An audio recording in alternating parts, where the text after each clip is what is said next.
let's get to the lesson for today. I want to talk, and this actually came from a conversation that I had with Johnny, Dr. John. And I used to do this. I used to be a naked put seller when I first started trading.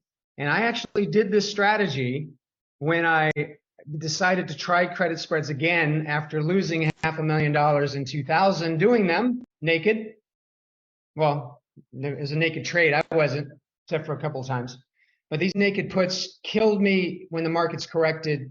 And then I started looking for ways to come back in. And this is something that I used to do in the past, and I thought I would share this with you. And so the whole idea here is to find stocks that have bottomed out. And when you find a stock that maybe has hit an annual low and then has had a big pop up, those stocks are oftentimes good candidates for bottom fishing, finding the bottom. Stocks been in a depressed state like this one on Capital One. This was an annual low here. And then what happened on Friday was the stock bounced. So this is a way to detect stocks that have really been under a lot of pressure, have hit bottom and have bounced. So we need to look for that bounce. Let me take you through a process that and John, I covered this with you already, but this is the idea. We're going to look for stocks. I should change this to low. We're going to look for lows. Let me make that red so it's really clear. We're going to look for stocks using the high-low ranker that are at annual lows, and that's what we're going to use. And then we're going to feed those into put credit spreads. And this credit spread ranker actually can detect if there has been a bounce up, and then we'll end up with a high probability bull put spread. So that is what I want to do right now. And let's go looking for opportunities. So here's what I'm going to do. Stocks, stock analysis, high lows. I'm going to look for stocks with the latest lowest, the lowest close over the last 52 weeks. Here, I go after all optionables. I'll do my own slippage mitigation. Do a search. And you can take a lot of these. Look at this. This is also kind of like a leading indicator. So all of these, if there's 100 in this column, it means that this stock on Friday set an annual low. And look how many hundreds there are. What? 44 stocks on Friday set annual lows. Is that a leading indicator for the market? Maybe.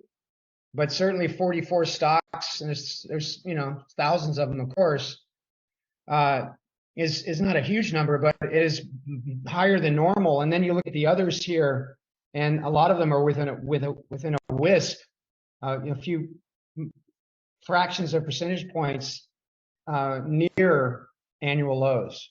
So what I'm going to do here, these are good candidates. I'm just going to save the top, 300 into my stock list, click replace. And now what I'll do is go to searchers, single strategy, and select put credit spreads. All right, now we're bottom fishing now. So let's go through a couple of settings here. Now I could look for short term.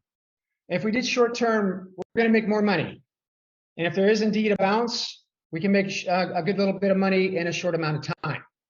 You could also use long term if you like as well. If you do long term, the short strike will be even further below where the stock is. And if you do have an intention to buy the stock, then you can get yourself at a really low cost basis, like bargain basement prices for a stock. Now I'm going to go short term in this case. So notice here, keep your eye right here. All right, when you go to default, here's what when you're in bull puts, bull put credits, put credit spreads, it's called there. Then if you select default short term, it's going to look for stocks that went up the prior day on Friday in this case. So it automatically detects the bounce. And so also the other setting to change here is I would be very happy to sell a 50-cent naked put if there's anything there. Now that stock is kind of a low price stock, but I don't want to limit myself to the downside. So I'm going to make the minimum strike, the minimum points be 1. So we could be doing these on $1 stocks, in other words. I'd be happy to do that in some cases, depending upon the health of the company. So you can change max reward to risk ratio. You can make that more like 15 if you like. Drop it a bit. We're looking for 4 to 30-day options. That's perfect. And then I select my stock list, and we hit search. And let's see what comes up on the board. Now, here they are. These are the ones that come up for us. Love. Let's hit pick 3. Love bounced on, see, Love is near a 52-week low. That's the 52-week low there. There's our bounce, but I don't really love that bounce. It's an inside day, and I would rather see a bounce above the high here. Don't see it. It's not a really enthusiastic bounce. And then looking at the stock as I speak, what's it doing? Yeah, Southwest, it doesn't look like it really wants to bounce. I see strong support at 29, but I'm not super excited about that bounce right there. Small bounce within the big bearish body. So we'll skip that one, although potentially a good trade. Here's GitLab. So there you go. That's kind of what we want to see. Again, I'm not seeing a super enthusiastic bounce. We're still within the body of Thursday's action. So let's take a look at GTLB. Yeah, a little follow through on the bounce. The stock has now bounced way up here. Maybe 26. Let's check our news. GitLab. 52-week lows. Shares brightest. Okay, this is a tech company. So this stock is trading higher in sympathy with Apple. At least that's what the speculation is. But certainly a good little bounce there. You know what? I can't remember what GitLab does. So here's what I'll do next. Use Google. What does, I used to know, but I forgot. I don't really care. But in this case, because we're going to come in and be aggressive, I want to figure out what the company does. You got to be careful because the stocks are down at these low prices for reasons, you know. So you got to be careful and make sure that there's some good news behind the bounce before you come in and step in front of a train, and stock could continue to drop further. So GitLab is an open source code repository and collaborative software development platform for large DevOps. So they provide tools for developers. Essentially, it's free for individuals. GitLab offers a location for online code storage and capabilities. So it's a development. It supports software development companies. So yeah, I mean that's good. I'm just not convinced that's a low, and I don't see a lot of news here. I might want to go back. GitLab and Oracle extend strategic partnership. That happened on the 18th. What did the stock do on the 18th? Oh, nothing, just sideways. So that relationship wasn't really well received. Then we get this big down move here that started on the 25th. Just doing a little research here. Oh, here we go. RBC Capital reiterates outperform on GitLab, maintains a 45 price target. That happened on the 4th, which was here, and the stock has bounced since. Now you got to be careful with these analysts, Andrew.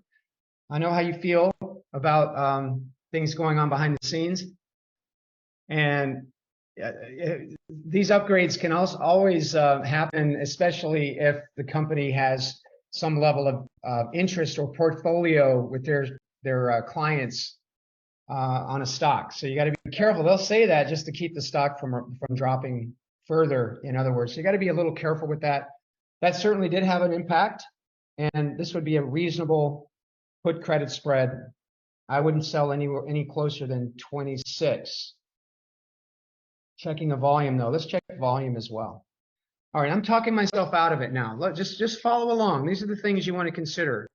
So as the stock has plummeted, these last 2 days, the volume has elevated greatly. All right, so increased enthusiasm on this bearishness, but look at the bullish enthusiasm. or let's call it institutional conviction is another name for it, or power. So the bounce occurred on less than average conviction or enthusiasm. And today, we don't know what the volume is going to be today, but so I'm not, I don't love it. I think it's okay if you want to own the stock and sell a put down here. I think it's okay, but I don't love it. I love PAC-W. I love the USO trade, but I don't love this one. And so when I look through here, I'm not really seeing any really good candidates for today. Now, I did find one earlier, and for some reason it didn't come out of the scanner, Capital One Financial. So here's one that I thought was somewhat interesting at 5:30 this morning. So we got a 14-day bull put spread on Capital One. Let's look at the stock. Capital One's earnings came out. They were good. And then Capital dropped on the fear of regional banks. PacWest has come out and said, hey, we're okay. And PacWest has risen, and so has Capital One. So for me, this makes a bit more sense to hop into, because Capital One had earnings and the stock didn't drop. It dropped after, as PAC-W and the fear of regional banks kicked in, it dropped Capital One. So it went down in sympathy when its earnings were at least okay. So I like this one better. Let's look at a live chart.